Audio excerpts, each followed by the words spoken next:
नमस्कार, मैं हूं पवन त्यागी। कर्नाटक चुनाव में कई मीडिया चैनलों ने नया सर्वे प्रस्तुत किया है। आपको बता दूं, पहले जो सर्वे थे उसमें भारतीय जनता पार्टी और कांग्रेस को लगभग बराबर दिखाया जा रहा था। चुनाव के प्रारंभ में यह कहा जा रहा था कि कांग्रेस की ही सरकार कर्नाटक में इस बार बनने जा रही है।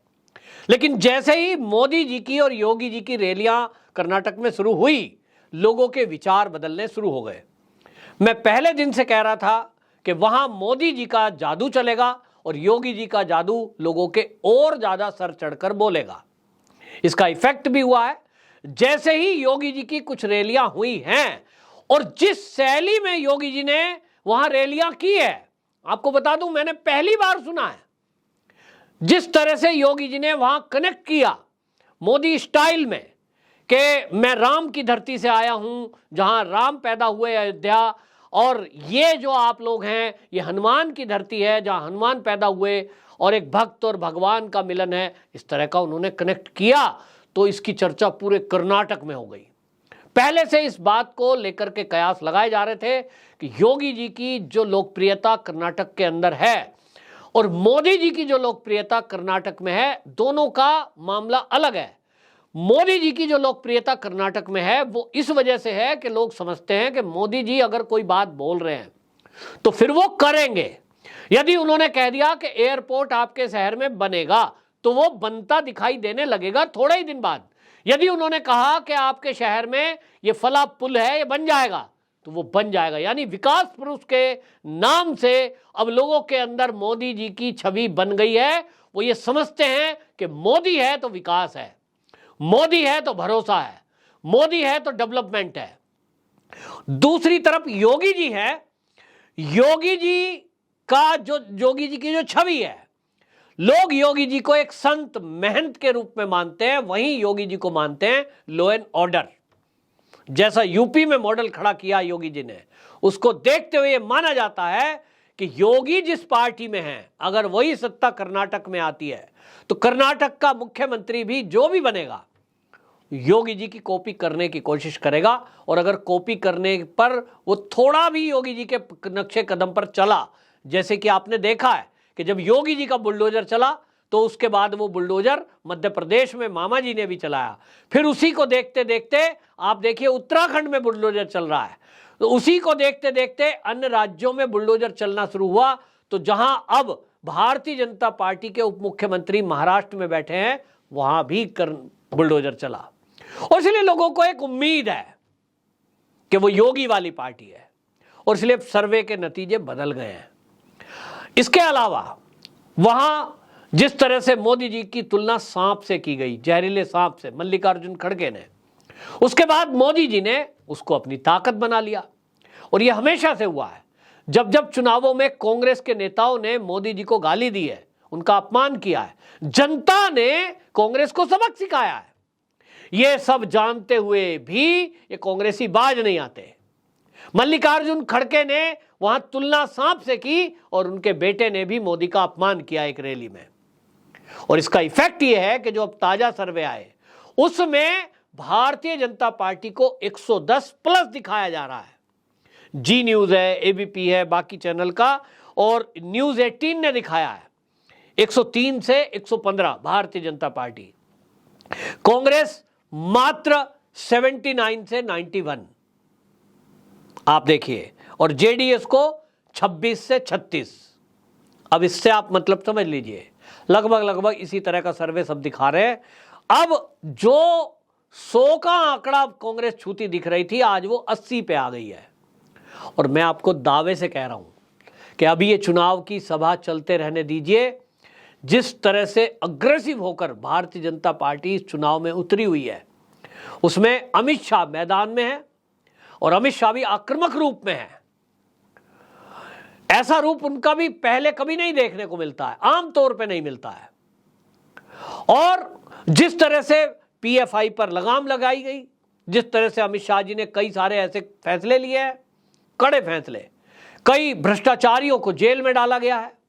आज जिस तरह से ईडी और सीबीआई काम कर रही है, जब अमित शाह खड़े होकर रैली में कहते हैं कि एक भी भ्रष्टाचारियों को बख्शेंगे नहीं, तो लोगों को यकीन होता है कि अभी कुछ पिछली बार कमी रह गई थी, उस कमी को अगर हम पूरा कर दें तो पूर्ण बहुमत भारतीय जनता पार्टी को दे दें तो शायद फुल फ्लैश होकर वहां का मुख्यमंत्री अच्छे से काम कर पाएगा। और इस बार ऐसा लग रहा है कि कर्नाटक की जनता ने यह तय कर लिया कि पिछली बार जैसी कमी इस बार चुनाव में नहीं छोड़नी है। और कांग्रेस की तो हालत यह है, क्योंकि जब कांग्रेस वाले बदतमीजी करते हैं, अपमान करते हैं, मोदी जी को मौत का सौदागर, चाय वाला, नीच, क्या क्या बोला है, तो उसकी पूरी फहरिस्त थी। अमित मालवीय जो कि वहां आईटी के हेड है, उन्होंने बाकायदा वो फहरिस्त ट्वीट कर दी, तो मोदी जी ने उसका जिक्र कर दिया एक रैली में कि भाई मैंने जो है पढ़ा है कि मुझे 91 बार कांग्रेस के नेताओं ने अपमानित किया है। कोई बोटी बोटी काटने की बात कर रहा है, कोई मोदी तेरी कब्र खुदेगी। भैया मोदी जी ने बिगाड़ा क्या है? कांग्रेसी हैं आपके, वो विरोधी हैं भाजपा के, तो मोदी जी, अमित शाह, राजनाथ सिंह या योगी जी, कभी वो कहते हैं सोनिया गांधी के बारे में कोई अपशब्द, राहुल गांधी के बारे में कोई अपशब्द, सिंगल वर्ड नहीं बोला आज तक। लेकिन इन नेताओं ने कभी भी, जो बड़े नेता भाजपा के हैं, कभी भी अपमानजनक शब्द राहुल, प्रियंका, सोनिया के लिए नहीं बोला। इवन मल्लिकार्जुन खड़गे के लिए नहीं बोला। तो आप इनसे सीखो कि भाई मुद्दे की बात करो, लेकिन आप मोदी जी पर प्रहार करेंगे, अपमानित करेंगे केवल इसलिए कि वो एक गरीब घर की बैकग्राउंड से आए हैं। आप उनके पिता की बात करेंगे, आप उनकी पत्नी की बात करेंगे, यहां तक कि देखिए कि नीचता की हद, मैं इसको कहूंगा, माफ करिए ऐसे शब्द इस्तेमाल कर रहा हूं, नीचता की हद देखिए कि एक कांग्रेसी नेता यह कहता है कि मोदी जी ने चुनाव जीतने के लिए सैनिकों की हत्या करा दी। पुलवामा को लेकर बोल रहे हैं। कैसे बोल सकते हो आप?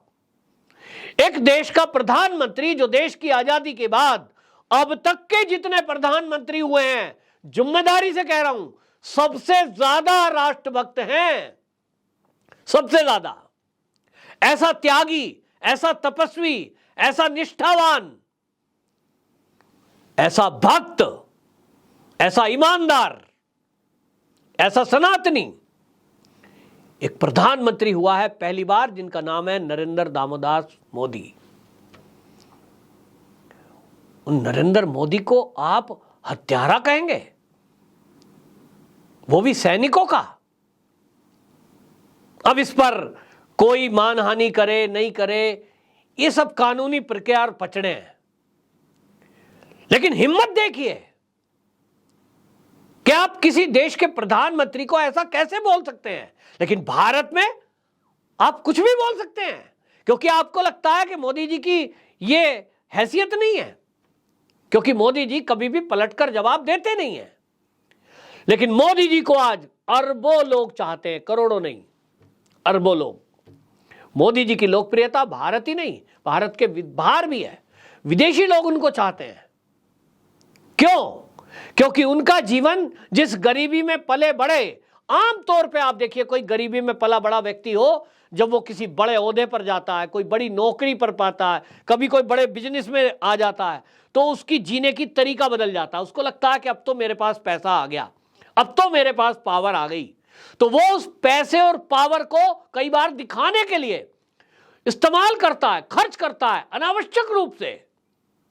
लेकिन देश के प्रधानमंत्री जिस गरीबी से पलकर बढ़कर बड़े होकर आए, उन्होंने प्रधानमंत्री बनने के बाद अपने परिवार के किसी भी एक सदस्य को यह नहीं सोचा कि उसको राजनीति में कहीं टॉप पर ले आऊं।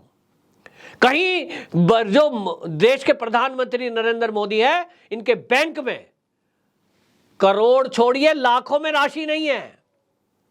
इनके परिवार वाले भाई, भतीजे, भांजे हैं तो। लेकिन क्या कोई कह सकता है कि मोदी जी 2001 से लेकर 14 तक सीएम रहे और आज 9 साल उनको पीएम रहते हो गए कि उन्होंने परिवार को कोई आर्थिक लाभ पहुंचाया है? ऐसा नेता, ऐसा प्रधानमंत्री सुना है कहीं? मोदी जी हैं। और ऐसा प्रधानमंत्री आप देखिए कि जो चीन को पीछे धकेलने की ताकत रखता है, जो पाकिस्तान के दांत तोड़ने की वो ताकत रखता है। आज पाकिस्तान का हाल क्या है? और जो युद्ध के दौरान रूस और यूक्रेन का युद्ध हो रहा है, ऐसे में पूरे दुनिया की कई बड़ी महाशक्तियां जिसमें अमेरिका भी है, वो कह रहे हैं कि आपको रूस से कोई वास्ता नहीं रखना है, नहीं तो हम बैन करेंगे। मोदी जी सुनते नहीं हैं। हम वास्ता रखेंगे, हम किससे समझौता करते हैं, किससे व्यापार करते हैं, ये हम अपना खुद तय करेंगे। ऐसा प्रधानमंत्री इस देश ने पहली बार देखा है। और ऐसे प्रधानमंत्री को आप गाली देंगे तो जनता सहन कर लेगी? निश्चित रूप से नहीं। तो कर्नाटक में भी मोदी जी के चाहने वाले हैं और उसका असर हो रहा है। बाकी सारे मुद्दे गौण हो गए। शुरू में मुझे लग रहा था कि लिंगायत के आरक्षण का मुद्दा ज़्यादा बढ़ेगा, क्योंकि अमित शाह जी ने घोषणा की थी कि हमारी सरकार आएगी तो हम लिंगायत कम्युनिटी का आरक्षण बढ़ा देंगे। और मुस्लिम आरक्षण क्योंकि कांग्रेस ने बढ़ाया था, फिर उसको भाजपा ने ख़त्म किया था, तो वो कह रहे थे कि वो 4% को हम हटाकर लिंगायत का बढ़ाएंगे। तो लोगों को लग रहा था कि ये इस पर मुद्दा बनेगा। लेकिन आज आप देखिए कि कांग्रेसियों ने मोदी जी को गाली दे देकर अपनी वोट कम कर ली है। वहीं योगी जी का वहाँ जो वो रूप है उसको देखकर लोगों को लग गया है कि अब का जो प्रधानमंत्री बनेंगे 2024 में, और ऐसे में यदि कर्नाटक में भाजपा की सरकार होती है तो वो जो डबल इंजन की सरकार होगी उसका रूप कुछ और ही होगा। कई गुना तेजी से विकास, और जो देश विरोधी ताकतें हैं उनका विनाश ये तभी संभव है जब राज्य में भाजपा की सरकार हो और केंद्र में भी भाजपा की सरकार हो। और इसलिए कर्नाटक ने तय किया है कि इस बार हम देश के पैच, उन्होंने तय किया है कि इस बार कर्नाटक में हम भाजपा की सरकार को पूर्ण बहुमत के तौर पर लाएंगे, ताकि उनको किसी और मदद की जरूरत ना पड़े, जिससे कि मोदी जी के साथ मिलकर के डबल ताकत से देश विरोधी ताकतों पर कार्रवाई हो और प्रदेश का विकास हो। ये सर्वे आया है अभी, जैसा मैं बता रहा हूं कि अमित शाह जी दावा करते थे कि ये सीटें 110 से 120 तक पहुंचेगी। मेरा भी मानना यह है कि भारतीय जनता पार्टी के नेता जिस तरह से मेहनत कर रहे हैं, योगी जी, मोदी जी और अमित शाह, राजनाथ सिंह जी भी रैलियां कर रहे हैं, जिस तरह का परिश्रम कर रहे हैं कार्यकर्ता, निश्चित जानिए कि ये संख्या 120 तक पहुंच सकती है। ये मेरा अनुमान है। आपकी क्या राय है? कमेंट बॉक्स में जरूर बताएं। वंदे मातरम।